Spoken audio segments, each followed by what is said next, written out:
Assalamu alaikum wa rahmatullahi ta'ala wa barakatuh. Haray meden hande meden télévision do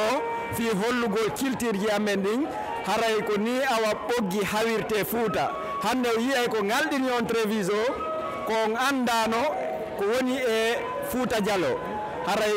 mi jonna ɓeɗo kadi ɓe ɓeyditana en ɗon seeɗa haray ɗe weltani jama on fop télévision fop no weltana ye ko noon de wa aleykum salam wa rahmatullahi wa barakatuh minen kadi min hawa no ɓoggol min waɗa ɗo kinol e awnde min hawangol min hawto fi ko humire ñalbi ɗin saabu piiji ɗin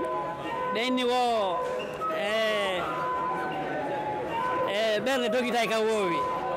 wayna pullo ko wona e wonugol tun haray ko ma moƴƴine ɓoggi ɗin inchallah assalamu aleykum wa rahmatullah joni haray ha min gayni hawde ara nun ɗum min hawito kadi